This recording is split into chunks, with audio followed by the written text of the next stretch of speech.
Hello and welcome.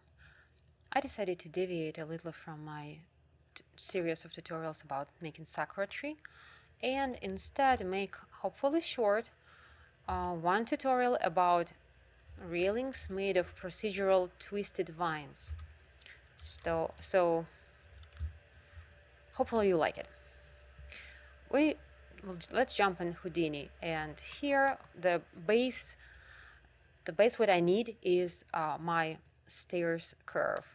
I'm not gonna stop at the process which take to create this curve to count the amount of points for the stairs and everything.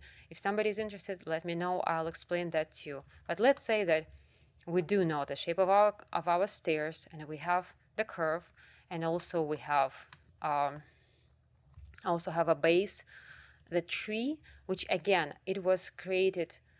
You can see that stairs are already cut out of it, but again it's a question for another tutorial, because it's not the fact that somebody else will have a similar situation. The point of this tutorial is making twisted vines. So let's just accept the fact that we have a curve for stairs with points for each step. And so let's see how to create railings in this case. And we'll start from the steps first, because we need them to calculate the positions of railings. So let's say that we create a box for our stairs. Box is 1.5 meter long, 3 centimeters tall, and 55 centimeters wide. And also for center of it, I copy parameter of the height, size y, pasted it as a paste relative reference here, and divided it by 2. So I would have it not in the middle, but like laying on the 0 point. And also did the same with z. So I have it not in the beginning of coordinates, but in the middle in z direction. I'm sorry, not in the middle, but actually moved into z direction. So we have the center back side of the stairs is our middle of the world. What I did next is I split polygons by normals in x direction, and that's how I got my two short sides. And I added them to the group named sides, group of primitives. Then I transferred this group with the group transfer node from this newly created group onto the step itself. Group transfer with settings, and I selected the group that I want to transfer, and that's how I got my step with only selected sides. And then I do split.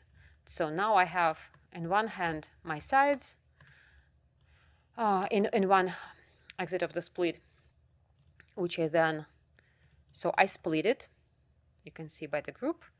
Then I sort them by x, and so now I have primitive, my primitives, hold on, yeah, not the points, primitives. So I have my primitive 0 and primitive 1. And then I split them again.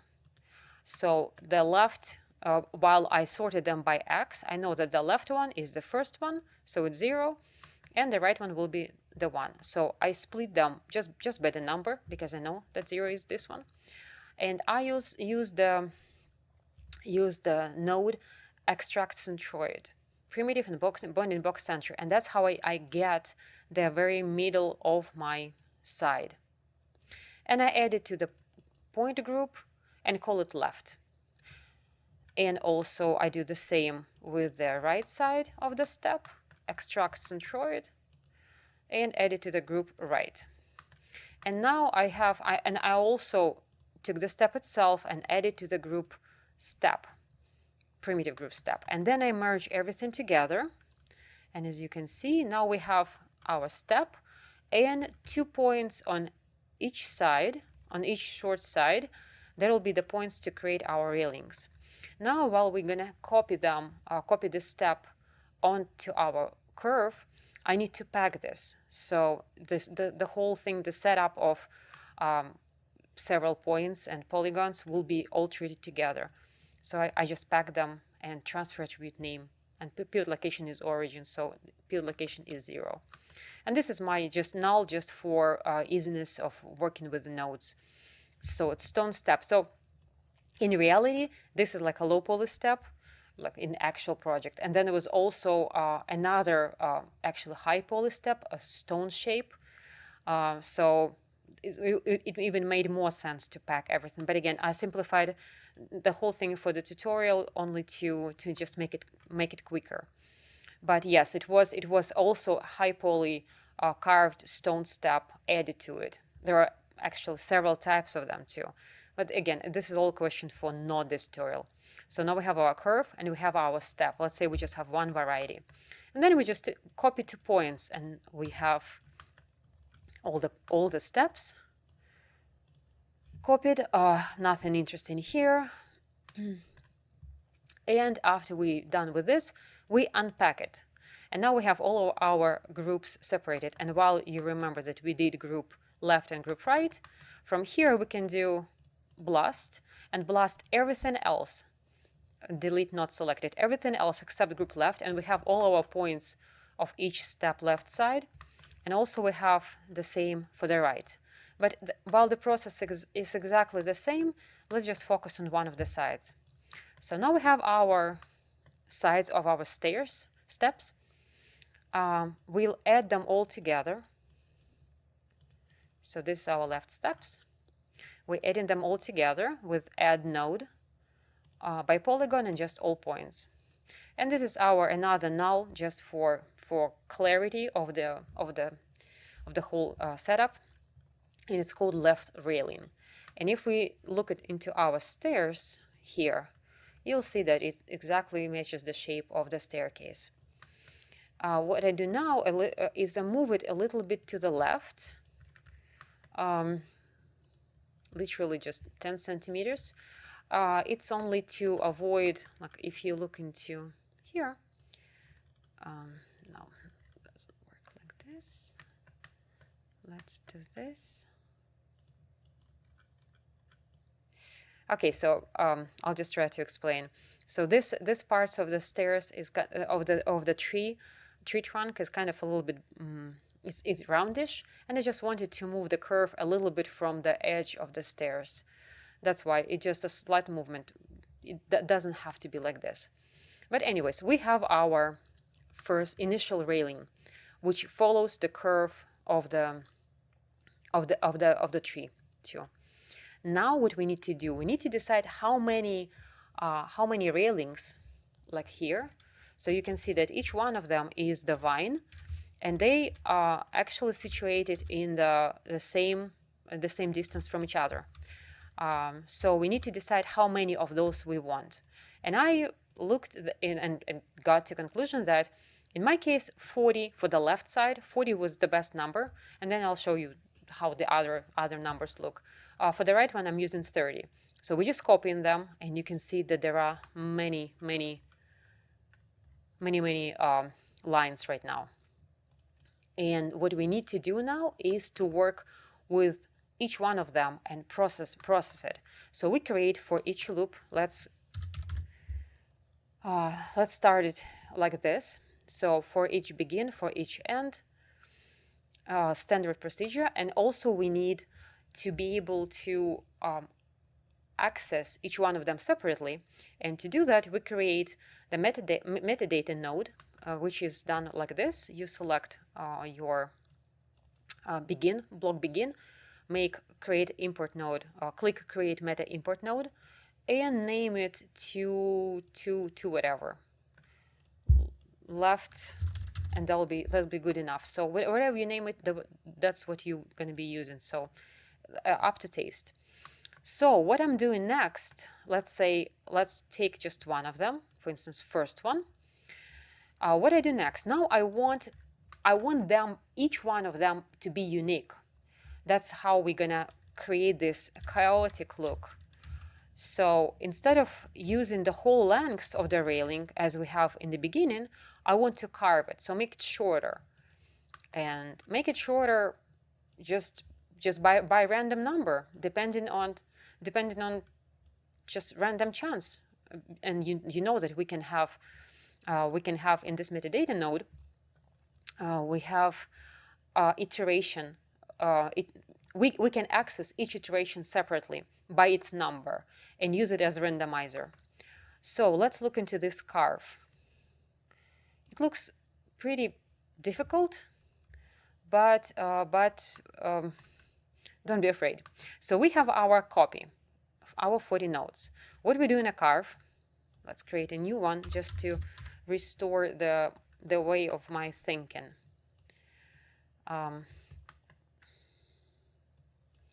Let's see. So first, what we do? Let's look into each railing here. So let's access the number of iteration. How we do that? We just go, for instance, we go here and we do detail.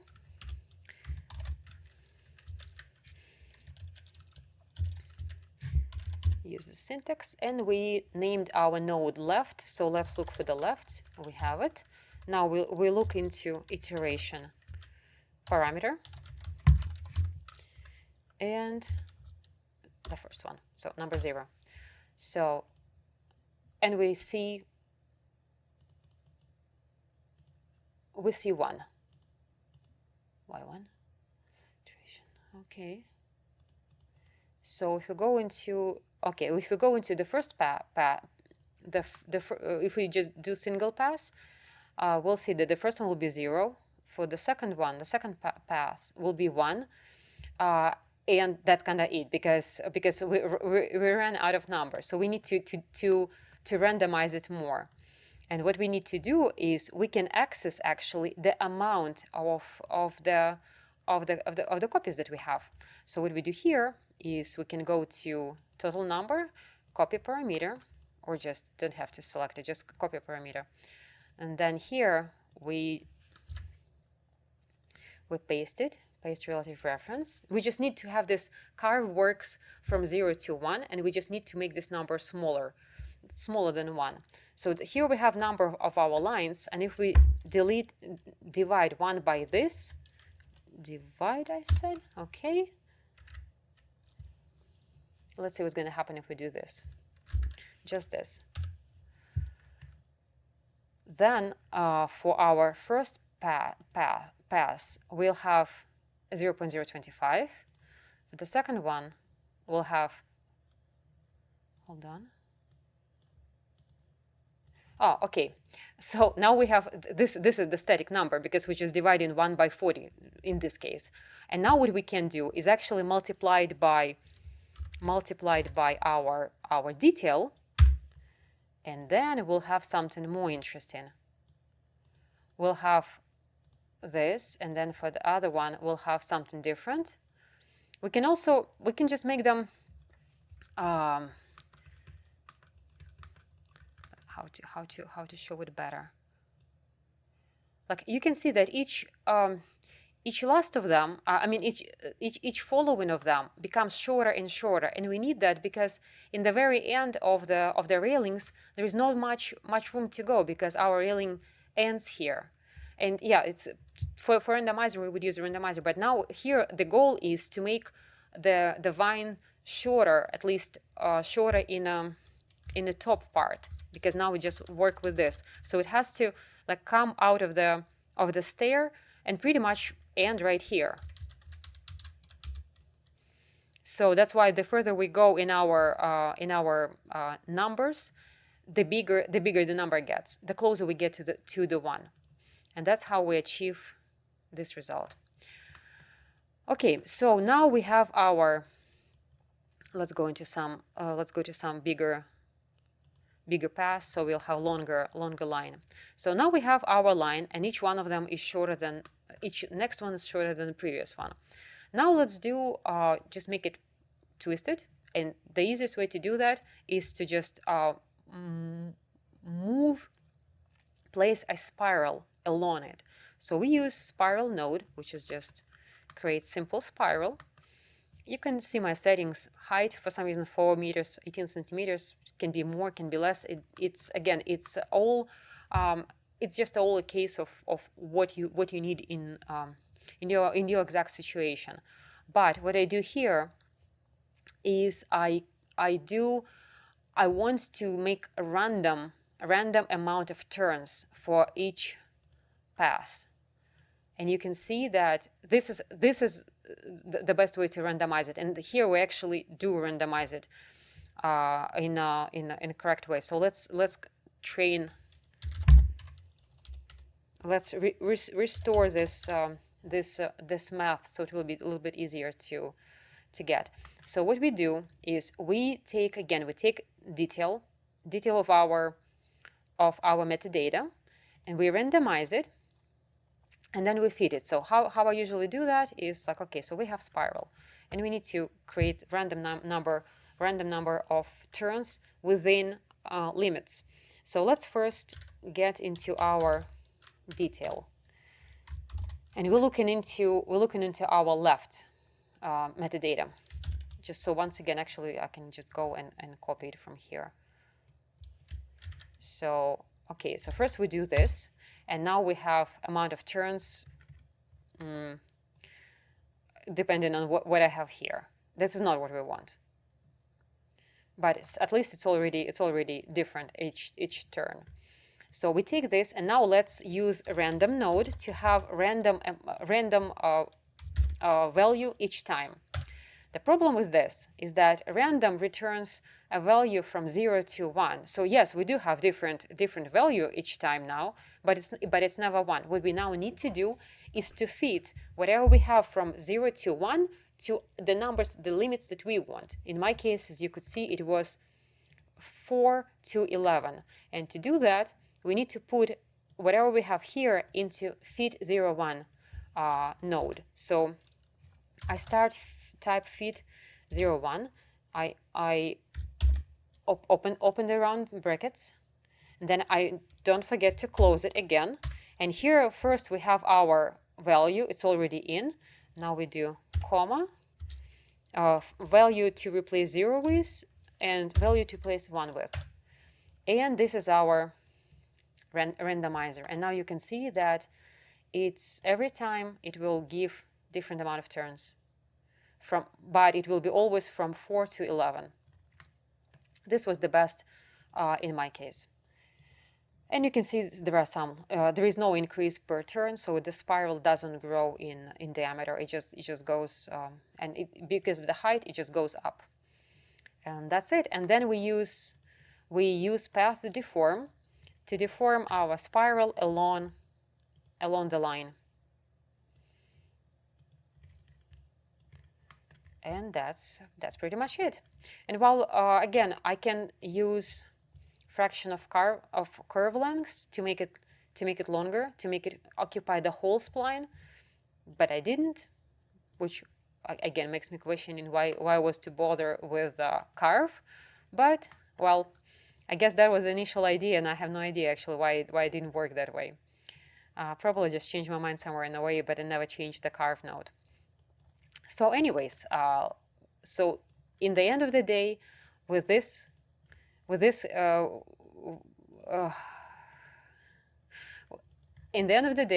selected, we have all our spirals instead of each spline.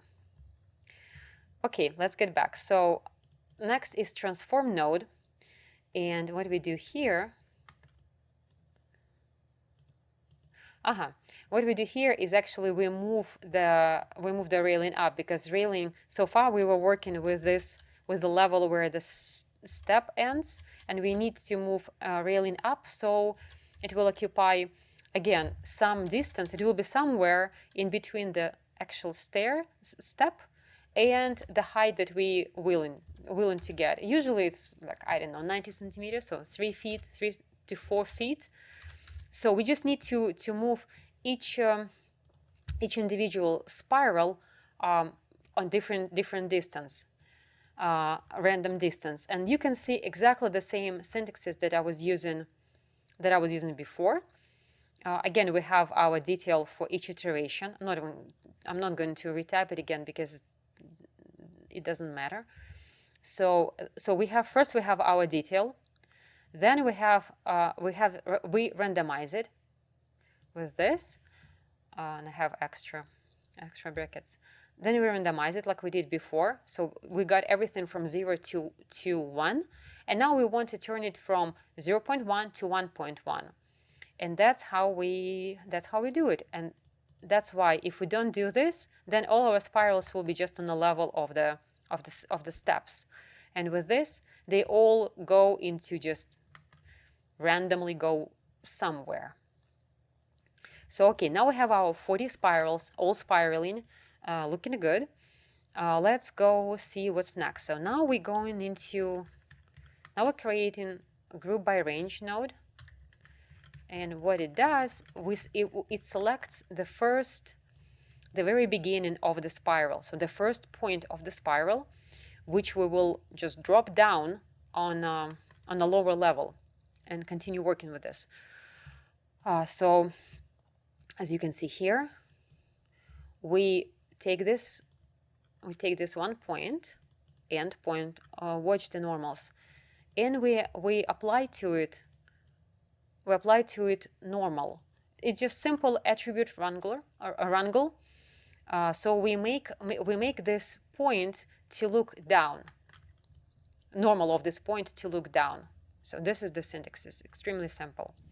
And after that, we're using the ray node to project this point down until it meets the geometry. So what do we use for geometry? Here we use our tree. Tree from here, as I said before, it was created the whole bunch all together. But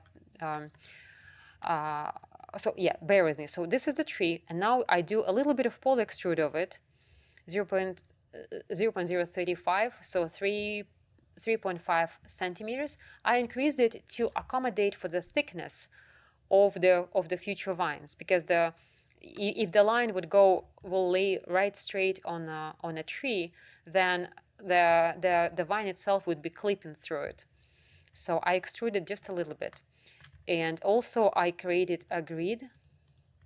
It's just simple plane that works as the floor, and I merge them together to just have a whole picture. And so I am projecting my first point looking down. I'm using array SOP. Let me uncheck this. And you can see that it's supposed to find actually the tree. Let's see. Let's look into one of the other ones. Okay, and you can see if I do this, that it's projected on a tree surface. So it was here, and now it's projected down. And so drop down because we use here project raise option. And we also make sure that we only work with the end group, only with one point in the very end. So this is how we are getting we're bringing all the vines ends down closer to the tree from wherever they are as of right now. And after this, you see now we have this ugly straight line, and we do resample to just make more points, or to smooth this line, and also actually make less points through the curve. And we also use subdivision curves setting to make it smoother. And that's it. So after this, in the end, we have all our spirals. Let me check this and check the tree. No, check the tree and do this. So you can see that now we have all our spirals with their ends touching the tree. Or if not tree, then touching the ground. So touching something. And after this, let's make them messy. And we go into point jitter and do this. So those are the settings that worked in my case. So I move each point except for the end point. So I'm only not touching this point that we dropped on the tree, the starting point. And you can see it here that everything is moving except for the first points. So let's say it will be 1. So except end, I'm moving them a little bit in X and Z direction, and I'm moving them a lot in Y direction. So now we have a mess. And let's get back here. And also, when we did resample, we lost our end group. So let's create it again. I mean, our end group was like diluted. If you look into here, it was 1 endpoint, and here it's 38 endpoints. So let's recreate this group again, and that's why we use replace existing standard merge mode. That's why they are not they're not being added to the previous group. They're just being created again. So we're doing exactly the same, just first points, and we blast everything except those first points. So now we have only the points where our railings are connected to the tree. Now what we do is, let's see. Well, first we add to them normals. Again, pointing strictly down.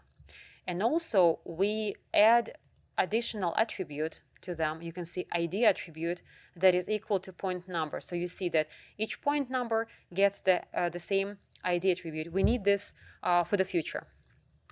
So just bear with me. So what we do now? Now we need to create these routes going everywhere from the stairs. And that's exactly what we're doing. To do that, let's say that we don't have, we're going to destroy all our points. So we go into transform. What is this? Okay, we go into transform, and this was before, and this is now.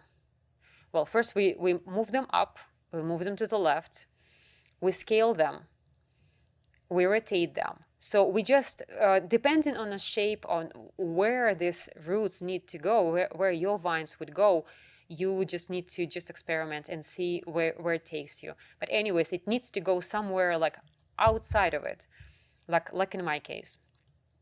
And also do point jitter to make them completely messy all around. Again, settings just the ones that worked specifically for me. And after that, we take our initial points, the ones that are resting on a tree. We take in our messy points, add them together.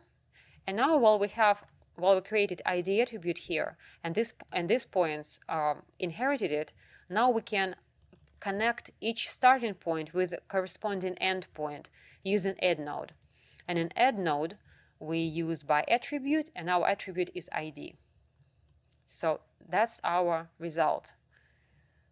And again, point jitter can make it very, very, very, very different result, can give you very different results. So just play with it. After this, so while we have just straight lines here, we need to resample. We need to have more geometry here. This is the settings, so pretty small.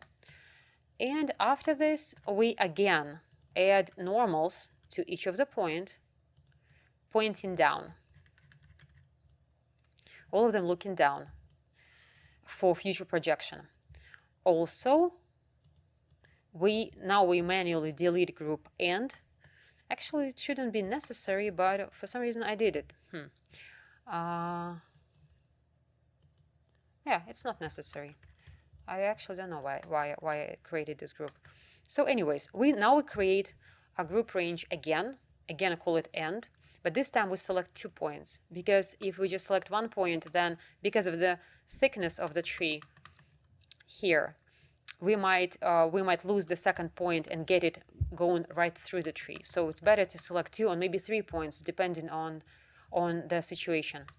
Okay, so 2 points selected.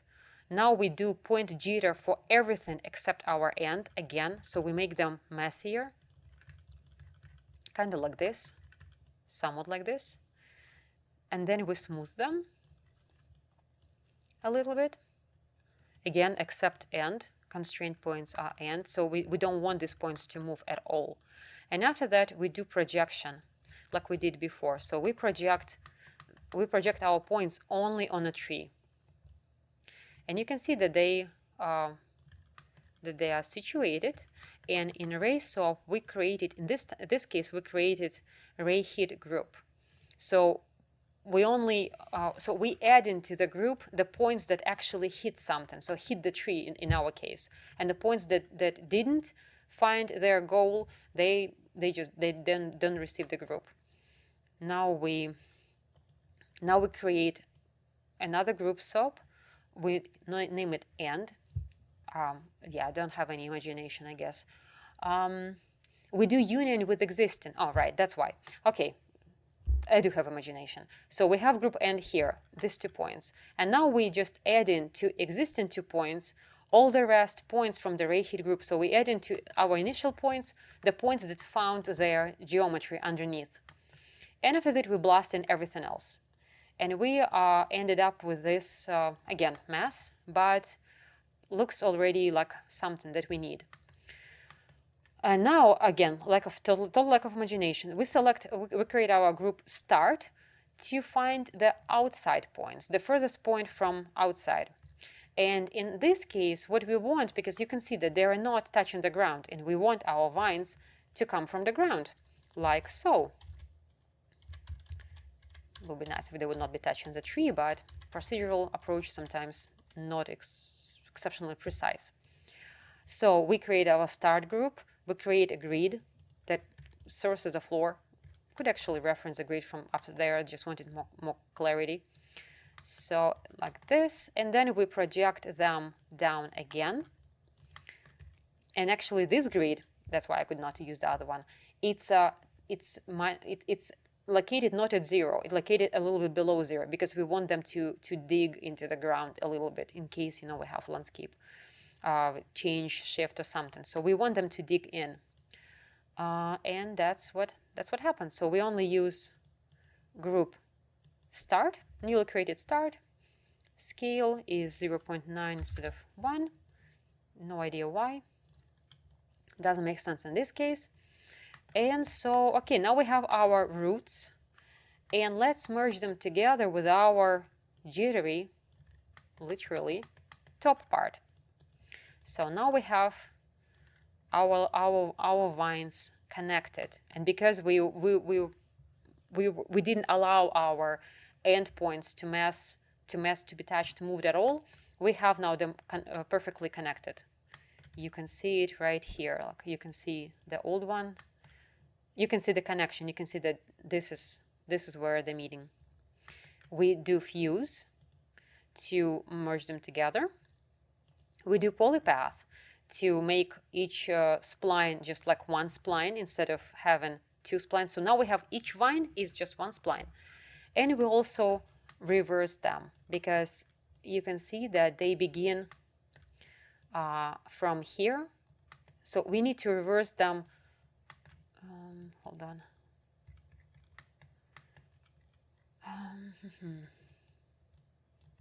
Some reason it doesn't work. It doesn't work with the point numbers, but it definitely works with vertex numbers.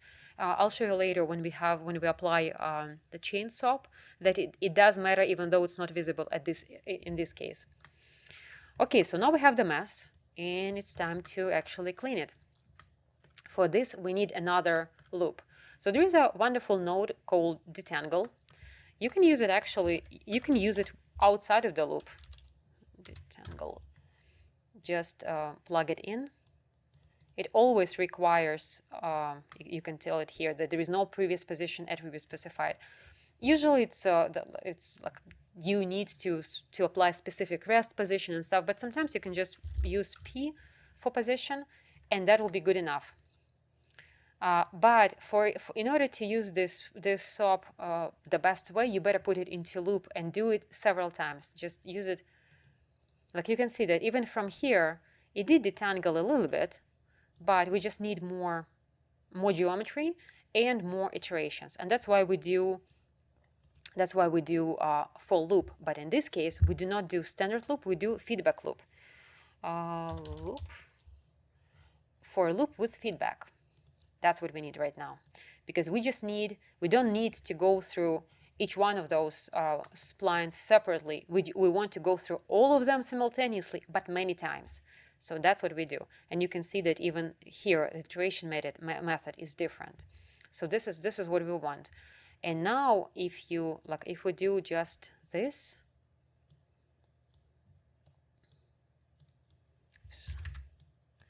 if we do just this and we do it, I don't know, 100 times, yes, it sort of will work, but the problem is that we don't have enough geometry over here. That's why you can see better results down below, where it definitely becomes smoother and definitely untangles, but doesn't much. It's not much changing here. I mean, they do get unstuck from each other, but still, that's why we do a little bit more tricks here. So let's look at the actual loop that I created. So let's say we have, let's do just one iteration. So the first, on 0 iteration, we have this. So we apply smooth, and smooth swap is wonderful. We apply it to everything except our endpoints. Pretty strong. After that, we apply detangle. You can see that they're moving. And in detangle here, yes, I used P as well. And I knew that I want my vines be around 3.5 centimeters thick. So I put it, I mean, not thick in radius. So the thickness would be 0.0. So the thickness of each vine would be about 7 centimeters. That's why I put the default thickness as this. And there is nothing else nothing else changed. So you can see already that it does work. And after that, we do resample to smooth it out again, and we use subdivision curves. And it helps to smooth this first crooked lines very, very much. So this was our iteration 0. After iteration 1, we have this. And each time, the more iterations we do, the better it's all smoothed, and the better it's the better the vines are getting away from each other. So in my experience in this project, 10 iterations were enough, but again, it all depends. It all depends on the project. And here, if you want more them to be more sophisticated, maybe just increase, I don't know, increase amount of, I don't know, length of the spirals. So will be more mass. As you can see, it did change, and now, well, then you'll have to clip them over here though, but, or we can do this, and now they're all only following up to their carve node that we were. Now finally with past deform, when you do fraction of curve lengths, that's when we actually only allowed spiral to go along whatever we have here, instead of just allowing it to follow its own geometry the way it wants. You can easily see it here. So we have pretty long spiral or super shorty. So let's get back to here. So depending on your taste and your need, you can have variations, or you can have even less loops, and then you have a bit more mass, bit less accuracy too, and more intersections probably, but it might be something that you would be willing to sacrifice. So let's go back to my normal spiral lengths. And also here you can add more copies, and for instance you want 50 roots here, and you'll have again more geometry, more mass. Or you can have 20 and it will be way less than that. So whatever suits you and your situation. Let's go back to my standard settings that I was using and it was showing as a result. So this is already looking good enough as to me, but I wanted to have some more. Later I added some more changes, because for instance, if we look into our tree here, you'll still see that there are some intersections here and there. You know what, let's no, actually I will show it. So it's the same loop as before, so only loop with feedback that takes all the geometry simultaneously. So what we do here, let's see, we at loop 0. So we receive our geometry, we make a group node, and we use bounding region enable, and we use our tree as the object to check if something is inside of this object. Like in this case, you can see that actually our starting points, some of them are actually inside of our tree. So we select the points that are inside of the tree, and then we make the tree thicker with pole extrude with our usual thickness for the vines. And we use ray swap again, but this time we use minimal distance. So we select points, we use ray swap, and our selected points go into group intersect. And here we take our intersecting points and use method minimum distance, and we push them on the top of geometry. So you can see on this example, the points are inside of the tree, clearly inside of the tree. And after this, they're popping out. Okay, and then we do resample. And we do resample too, with smoothing angles. And you can see, let's do this. And you can see how they change. So we had this, then we pushed it up, and then we smoothed it. And we do this several times again. And this, in many cases, it does help to push. In some cases, it pushes geometry, especially if you look at my tree here, you will see that it's kind of messy down here. So in some cases, it pushes actually roots underneath because it's minimal distance. If it's closer to here, then they do not get pushed up here. But if you're working with some, I don't know, hill, they would get pushed out. So again, very much depends on what you have for your mesh. So you can see that even if not much change, it pushes it up, and it mostly resolves clipping through the geometry. And so we're done with this. And again, you can do as many iterations as you can, and each iteration will make it smoother. After that, we go attribute delete, and we delete our normal attribute because we used to apply it to our points. And here, finally, it's time to actually turn our splines into actual roots. And we use standard for each loop. And we also do metadata here, each railing, I called it. And so we have 40 roots. And this time, while it's standard for each, now we have, in each iteration, we have just one separate vine. Okay, so let's see what we have. So we have our spline coming in. Then we do resample, and we do not actually do resample. We only use this node to extract curve view attribute for each of the points. And you can see that, again, from the beginning to the end, we have our curve view going from 0 to 1 through the whole length of the spline. And I think that's actually the case where I can show you that reverse here did makes no. Okay, hold on. I know that it worked. I checked. So we did our sample to get our curve view. Now I want to do a remap to, let's see, you know what? Let's do sweep to show the difference. Sweep. To show the difference, and we'll select a round tube, and let's do radius 0.0. Let's do 5. Let's do 35 as I wanted initially.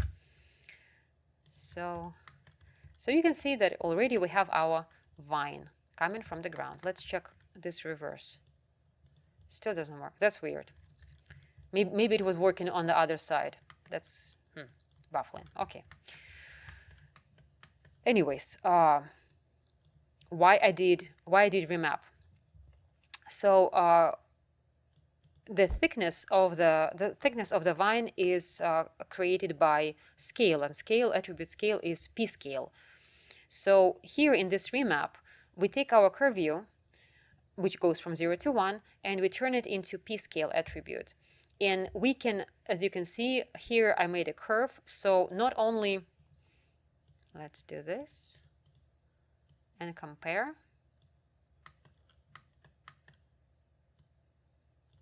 Okay, and you can see in the end of the curve, you can see actual change. So if we just do standard, if you can just do standard way, by the way, why it becomes, hold on, it becomes thinner. Why? It shouldn't. It doesn't have p-scale. Huh. I'm all lost. It should be just normal tube with the same thickness everywhere.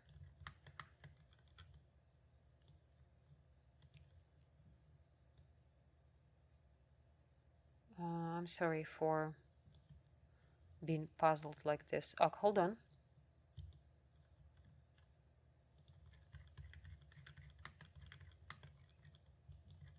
Is it the same or is it different? I think it's the same thickness. And if we want to, we can do actually apply scale and do something like this to make it go thinner by the end of the tube, or we can do something like this here, and yeah, it's definitely thinner in the end, and do this, and then we don't need applying scale over here. So yeah, you can see that I can change this parameter and I can choose how different it will be at the end of the spline. 3, 5. Okay, so we did this, and after that, I also want to show you how to make LODs for Unreal Engine, so it will be lighter for the scene. Let's jump there actually for the moment. So if we look into our mesh, you can see over here in the LOD screen that the high poly mesh that I have here is 900,000 polygons, which is crazy. So it's kind of nanite mesh. But if I zoom out, mesh LOD1 is 21,000, and it can be smaller too.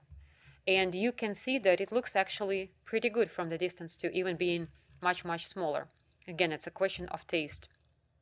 But what I did to achieve that is I actually, after this, I made a resample. So you can see made way less points to have smaller geometry. So I used standard sweep, and I used it just, even though it's round tubes, I use columns 4, could also do 3 for less polygons, or could do this polygons longer.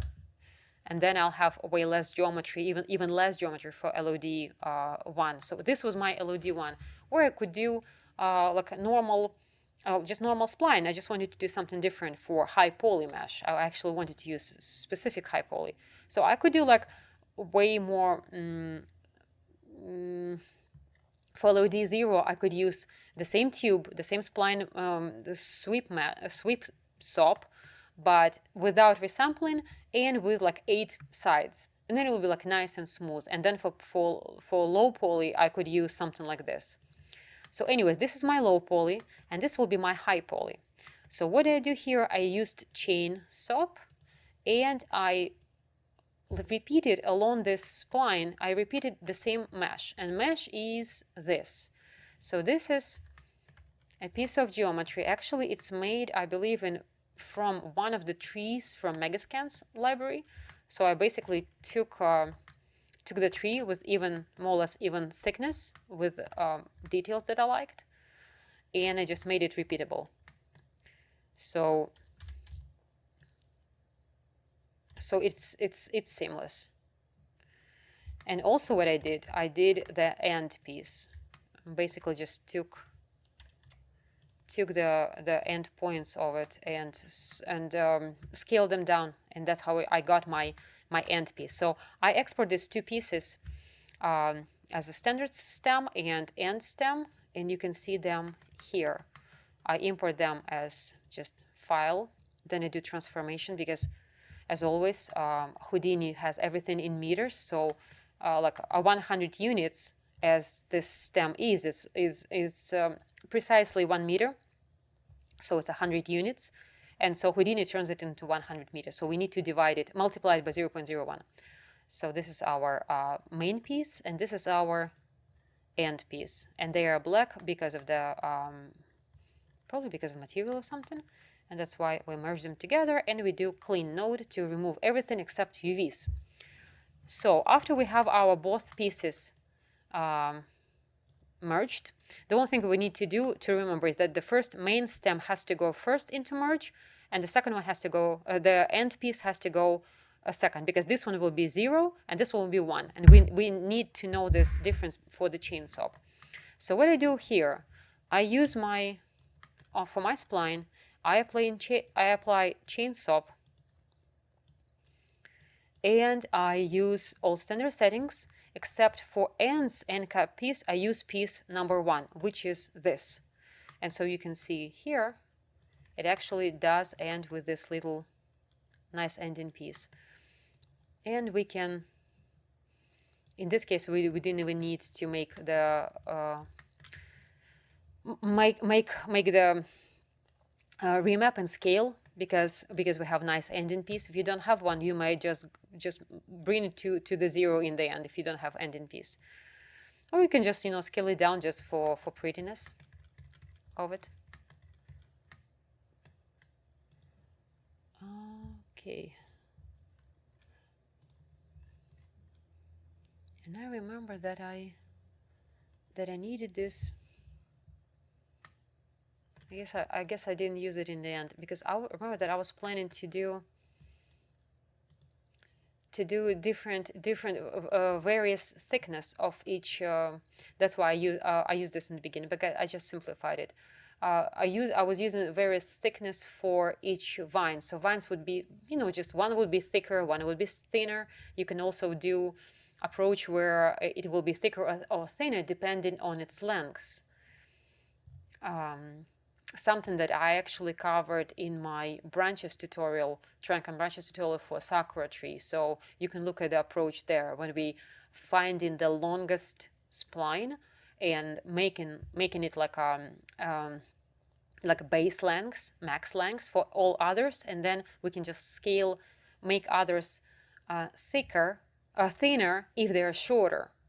So yeah. So anyways, we repeat our high poly geometry along the spline. It's seamless, great. And now we just add in this geometry to HP group, just standard group primitives, all of them. That's why just put on enable, and that's it. And now we merge our high poly and our low poly together, and this will be the end of our loop. And now we have all of our vines on the left side almost ready to be exported. So let's get to it. So first what we need to do is to split our high poly from low poly, and we split in this by group. And now we have high poly separately, and you still see that there are some intersections here and there, but they're not, as to me, they're not critical.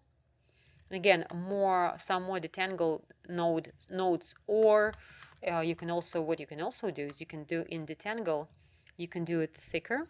Let's say if we do one here, it will try to separate splines further away. So you'll see that, again, there will be still mistakes, also mistakes because of this. Because of this resampling that we do here. Yeah, so if I didn't need to push out my vines from the roots tangled here, I could have results which are much nicer results here. Also we could actually separate them. Instead of using them here, we could separate them and do all this smoothing only for the splines that are covering the roots, and leave these splines alone, splines from actual railing, leave them alone and only fuse them together afterwards. We could do that as well. So everything is just a question of what works in each particular case. In this case, I decided to, it's complicated enough, and I liked result enough to just ignore a couple of intersections. Okay, so now we split up our high poly and our low poly. And low poly still looks, of course, it's super low poly. I made this 4 sides and I made it 0.2 here, so it wasn't that ugly. As you can see from distance, it kind of holds. Okay, so after we split, we do clean nodes for both of them to remove all the groups and attributes, whatever. So clean everything except UVs. And then we do need to create attribute of string attached to primitives. We give it its named attribute name, and this is the syntax for this attribute that it's supposed to be. So this is our geometry LOD0. This is how it should work, how you should do it to make it work in Unreal. So for the high poly, we have LOD0. For the second one, we have LOD1, and you can have more LODs as well. You just need to put them into groups here, merge all of this together, then split them again, and just add attributes to it. Then I do triangulate, like standard procedure for Unreal's sake. Then I do apply normals to have smoothing groups, again for Unreal, so Unreal would not complain about lack of smoothing groups. And then I have, again, just for the beauty of it, I have my null to just give names, HP and LP. And after I'm done here, I merge them together. I apply material name to them, again for the sake of Unreal Engine. So if I would have several, if I would have this like vines connected to main mesh, I would be able to separate materials in Unreal Engine. And after that, I export them. And export is almost all standard. This usual export, uncheck export in this format that allows to edit the file itself. So we just need binary, convert units, compute smoothing groups from normals. Sorry. And file name. And what we absolutely need to do to have LODs is check build hierarchy from path attribute, and path attribute is name.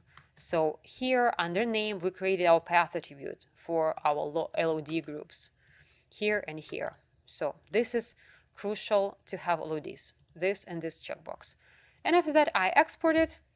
And while importing in Unreal, important things to do is let's say I'm importing them anew. Railing left. Here, while importing, you need to check import mesh LODs. This is absolutely needed here, and then you'll be able to see LODs right away. Unreal does recognize it correctly.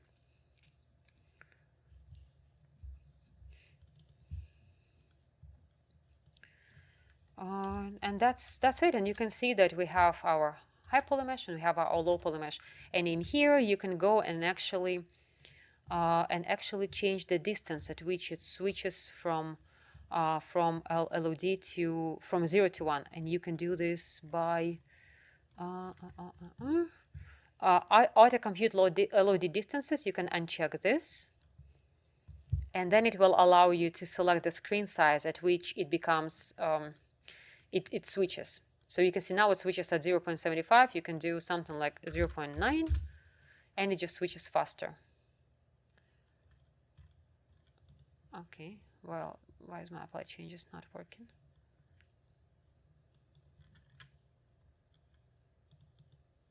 $99.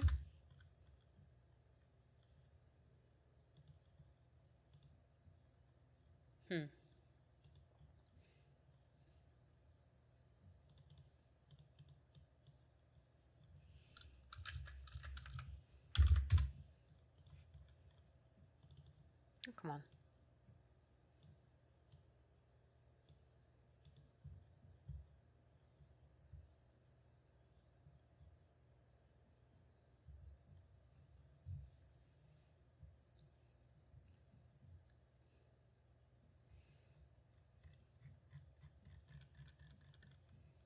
Mm, 0.99 still definitely doesn't work, which is weird. 99. Ah, okay, current screen size is 1.2. Okay, so this is 1. Yeah, it definitely switches. Okay, current screen size. I was just eyeballing screen size myself instead of just to look, instead of looking how it does, what it does there.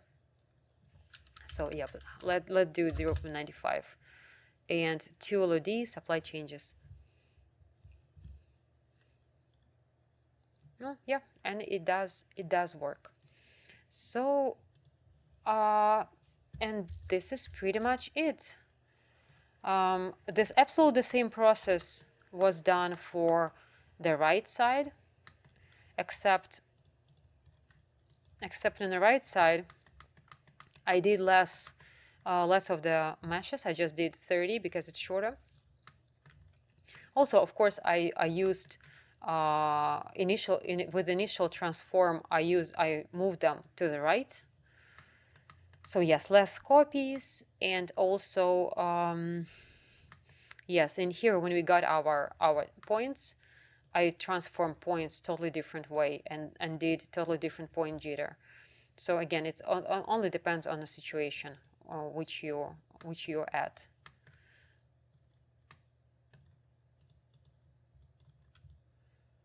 And you can see everything is pretty much the same. Oh, reverse is unchecked here. Probably it worked here then. So weird. Oh yeah, it did. Yeah, so as you see that it changed thickness, it changed the direction. So yeah, all these nodes are just, sometimes you need them, sometimes you don't. But anyways, I think that's pretty much it. If you have questions, ask in comments. I think it's a good way for lazy people like me to create some twisted vines instead of just sculpting them manually. So yeah, hope you like it. Have a great day and good luck.